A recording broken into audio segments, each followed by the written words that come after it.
Hello and welcome to Unacademy. मैं शुभम सिसोदिया आप सबका बहुत स्वागत करता हूं। अभी रिसेंटली यूपीएससी सीएससी के अंदर जो रिजल्ट आता है उस रिजल्ट का जो पैटर्न है, जो तरीका है, वो वापस से न्यूज में आ गया। उसके पीछे का एक बैकग्राउंड है, उन सभी चीजों को हम समझने की कोशिश करेंगे। लेकिन प्रेजेंट में पूरा मामला करंट का है क्या, क्यों ये सारे जो क्वेश्चंस हैं वो रेज हुए हैं, उनसे पहले अभी जो प्रेजेंट की प्रणाली है और उस प्रणाली में क्या बदलाव की रिकमेंडेशंस करी गई हैं या फिर क्या बदलाव हो सकते हैं और वो बदलाव होंगे तो क्यों होंगे, उन चीजों को समझने की कोशिश करेंगे। देखो, सिंपल सी बात, सबसे पहले अभी हमें समझना है कि जैसे यूपीएससी सीएससी का भी जो रिजल्ट आता है, उस रिजल्ट का पैटर्न क्या होता है। उस पैटर्न में अगर आप लोग देखेंगे, आपके सामने जो पीडीएफ यहाँ पर ओपन है, तो उसमें आप देखेंगे यहाँ पर रोल नंबर आता है, यहाँ पर नाम आएगा सभी जो कैंडिडेट्स हैं उनका। देन उसके बाद उनकी जो मार्क्स वगैरह हैं वो यहाँ पे आते हैं और उसके बाद यहाँ पर उनकी जो कैटेगरी है वो कैटेगरी आती है। इसी कैटेगरी को बदलने की बात यहाँ पर करी जा रही है। बदलने का मतलब यहाँ पर ये, आप सब लोग जानते होंगे यूपीएससी सीएससी के रिजल्ट में जो कैटेगरी आती हैं, यानी कि आपका अनरिजर्व है, एससी है, एसटी है, ओबीसी है, ये तो आती हैं।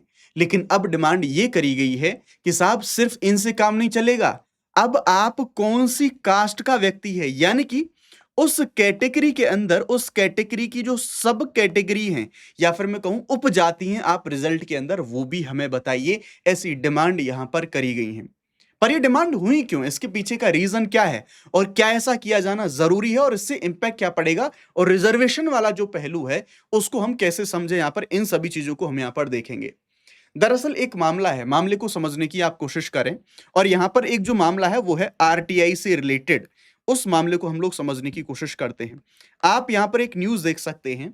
एक बेसिकली एक आरटीआई गई थी और आरटीआई में ये डिमांड करी गई थी। ये बेसिकली इस आरटीआई के बारे में आपको बताऊं तो ये आरटीआई गई थी डीओपीटी के पास। डीओपीटी के पास इस आरटीआई में जवाब मांगा गया था कि 1995 के अंदर आप ये बताइए, जितने लोग आईएएस में सेलेक्ट हुए थे उन लोगों की कास्ट क्या थी। ये डिमांड करी गई थी इस पूरे के पूरे आरटीआई के अंदर।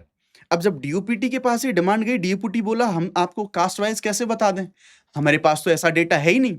हमारे पास कैटेगरी है, हमारे पास अनरिजर्व है, हमारे पास ओबीसी है, हमारे पास एसटी है, एसटी है। इन बेसिस पर हम आपको बता सकते हैं, हमारा सारा डेटा आपके पास है। 2017 के बाद की सारी चीजें पब्लिक डोमेन में भी अवेलेबल हैं, आप उन चीजों को देख सकते हैं। पर यहां पर जिस कैंडिडेट ने आरटीई फाइल करी थी उसने डिमांड करी थी कि नहीं, हमें सब कास्ट बताओ। क्योंकि ऐसी भी बातें आती हैं कि इन कैटेगरीज के अंदर कुछ जातियां ऐसी हैं जो कि इनका ज्यादा लाभ उठा रही हैं। उस मुद्दे में भी हम यहां पर समझने की कोशिश करेंगे। जब डीओपीटी पर यह मामला नहीं संभला, तब यह मामला गया किसके पास, तब यह मामला पहुंचा सीआईसी के पास, केंद्रीय सूचना आयोग, सेंट्रल इंफॉर्मेशन कमीशन। इस सेंट्रल इंफॉर्मेशन कमीशन ने बोला देखो साहब, अभी हमारे पास ये डेटा नहीं है जो सब कास्ट का डेटा है या फिर उपजातियों का डेटा है कि किस कैटेगरी में से किस कास्ट के कितने लोग आईएएस बने या फिर कितने लोगों का यूपीएससी के अंदर सिलेक्शन हुआ है। ये डेटा भी हमारे पास नहीं है, बट यस, इन फ्यूचर इस डेटा को हम लोग इंक्लूड कर सकते हैं।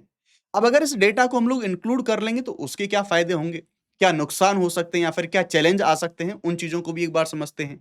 देखो, यहां पर इसके साथ साथ जब इन सारी चीजों को देख लिया, तो जब इस पूरे केस को यहां पर स्टडी किया सीआईसी के द्वारा, तो सीआईसी ने यहां पर डीओपीटी को कुछ रिकमेंडेशंस भेजी। CIC recommend DoPT include sub caste data in UPSC result to broaden reach of affirmative action, यानी कि जो रिजर्वेशन का एंगल है वो रिजर्वेशन का एंगल भी यहां पर आ गया। ये रिकमेंडेशन करी गई सीआईसी के द्वारा सरकार से, डीओपीटी से, कि जो रिजल्ट में अब तक आप केवल कैटेगरी को दिखाते हो, अब आप सब कास्ट है उस सब कास्ट को भी आप शो करो यहां पे। अच्छा, अगर ऐसा करेंगे, यहां पर जो बात बोली जा रही है, इनके द्वारा जो आर्ग्यूमेंट दिया जा रहा है, इसका फायदा क्या होगा, इनके कुछ आर्ग्यूमेंट दिए जा रहे हैं इसके पीछे, इसे समझने की हम यहां पे कोशिश करते हैं। इनका मानना यह है कि अगर मान लीजिए कैटेगरी के साथ अगर हम जो कास्ट हैं उन कास्ट की इंफॉर्मेशन भी अगर पब्लिक डोमेन में हम प्रोवाइड कराएंगे, तो हमें यह पता लगेगा कि किस कैटेगरी में कौन सी कास्ट डोमिनेंट है। क्योंकि समटाइम्स क्या होता है कि कुछ कैटेगरी के अंदर कुछ जातियों के लोग रिजर्वेशन का ज्यादा फायदा उठा रहे हैं और कुछ ऐसी जातियां हैं जो कि बहुत ज्यादा पिछड़ी हैं, उनको इतना लाभ भी नहीं मिलता। तो सरकार को पॉलिसी मेकिंग में फायदा हो जाएगा, सरकार को हेल्प हो जाएगी, ट्रांसपेरेंसी रहेगी, हमारे पास भी ये डेटा रहेगा कि रिजर्वेशन का जो लाभ है वो रिजर्वेशन का लाभ कहां तक पहुंच रहा है। ऐसी बातें हमें यहां पर देखने को मिलती हैं। पर क्या ये जरूरी है, क्या ये मैंडेटरी है कि ऐसी सारी चीजें करी ही जाएंगी? नहीं, रिकमेंडेशन है सीआईसी की, डीओपीटी के पास में मामला पहुंचा है। क्योंकि practicality is very tough, practicality बहुत मुश्किल है। ये पूरी तरह से डिपेंड करता है सरकार के ऊपर, डीओपीटी के ऊपर, कि वो इन चीजों को मानता है या फिर नहीं मानता। अब इसके कुछ जो चीज़ें हैं जो उनको समझने की हम कोशिश करेंगे, पर आप भी मुझे कमेंट सेक्शन के अंदर बताना कि क्या रिज़ल्ट में हमें जो कास्ट वाली चीज़ें हैं, उनको क्लियरली रिफ्लेक्ट करना चाहिए, उनको क्लियरली हमें दिखाना चाहिए कास्ट के साथ, यानी कि कैटेगरी के साथ सब कास्ट भी, कि भैया इस सब कास्ट का बंदा है ये। क्योंकि इसके अपने आप में चैलेंजेस अलग हैं, उन चैलेंजेस के बारे में हम यहाँ पर बात करेंगे। तो जैसा मैंने आपको यहाँ पर बताया कि ऐसा जो डेटा है वो डेटा यहाँ पर माँगा गया था, और ये 1995 के एग्ज़ामिनेशन में ये जातिवार जो वितरण है वो माँगा गया था। सारी की सारी जो डिटेल है वो आपकी यहाँ पर आपको देखने को मिल सकती हैं कि ऐसा शामिल करा जा सकता है। अब इसके फ़ायदे क्या होंगे? जो तर्क इसके पीछे दिया जा रहा है कि रिज़र्वेशन का सही फ़ायदा मिलेगा, कि मान लो अभी ओबीसी कैटेगरी है, ओबीसी की रिज़र्व जो सीटें थी, 100 सीटें आई थी ओबीसी के अंदर। लेकिन इसमें से 70 सीटें केवल 2 से 3 डोमिनेंट जातियाँ उन्हीं को मिल रही हैं। तो समटाइम्स बातचीत होती है ना कि भाई इनमें भी उपजातियों का वर्गीकरण, या फिर जो हमारा रिज़र्वेशन है उस उपजातियों के स्तर पर, और हम जैसे कि मान लो समटाइम एससी, एसटी में क्रीमी लेयर की डिमांड करी जाती है। तो एटलीस्ट जब हमारे पास वो डेटा होगा तो वैसे फैसले ले पाने में, पॉलिसी मेकिंग में वो सारी चीज़ें मदद कर पाएँगी। सब कुछ सब कास्ट है उनको फ़ायदा यहाँ पर नहीं मिलता। तो जो सब कास्ट डेटा है साफ-साफ इन सभी चीज़ों को दिखाएगा। पॉलिसी मेकिंग बेहतर होगी कि जिन जातियों को इनमें लाभ नहीं मिल रहा, उनके लिए कुछ और स्टेप हम लेके आएँगे, और जो आरक्षण की जो सही भावना है वाक़ई में, उसे एग्ज़ीक्यूट हम लोग यहाँ पर कर पाएँगे। पर ये सच में इतना आसान नहीं है। Practically this is very, very crucial, ये बहुत मुश्किल है। इसमें ये तो आएगा कि आप जो डेटा है, डेटा को कैसे कलेक्ट करेंगे, वेरिफ़िकेशंस में बहुत इश्यू आएँगे। दूसरी बात, बहुत सारे लोग ये भी कह रहे हैं कि अगर ऐसा हो गया, तो कास्ट के लेवल पर जो पॉलिटिक्स है, वो पॉलिटिक्स और ज़्यादा बढ़ जाएगी। वोट बैंक में वो सारी चीज़ें आने लगेंगी, विभाजन हो सकता है समाज के अंदर।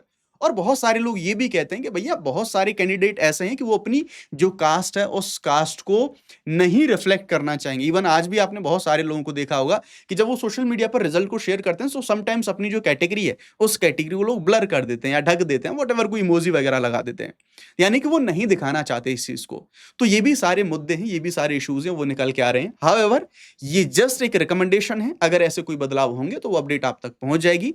लेकिन हमें अगर इन चीज़ों तक पहुँचना है, रिजल्ट के बारे में हम बात कर रहे हैं, तो आप अनअकैडमी के साथ जुड़ सकते हैं। अनअकैडमी के जो प्लस कोर्सेज़ हैं, उनके साथ आप 22,999 के साथ जुड़ सकते हैं for any kind of maximum discount. आपको एक कोड इस्तेमाल करना होगा, and that is SSYT live. इस कोड का आप इस्तेमाल करेंगे, आपको जो मैक्सिमम डिस्काउंट है वो आप यहाँ पर ले पाएँगे। और साथ ही साथ अनअकैडमी का एक UAI PMT, यानी कि all India prelims mock test जो है, 9 तारीख को ये कंडक्ट होने वाला है। आप इसमें डिस्क्रिप्शन में आपको लिंक मिल जाएगा। इस लिंक को जॉइन करके आप आराम से अपने टेस्ट को दे सकते हैं। बाकी अगर आप पेड बैचेज़ में जो एनरोल करना चाहते हैं, तो बाइलिंगुअल, हिंदी, इन सभी बैचेज़ में आप लोग अवेलेबल जो हमारे ऑफ़र हैं, इनके साथ में आप इन सभी चीज़ों को जॉइन कर सकते हैं। Thank you very much. जय हिंद।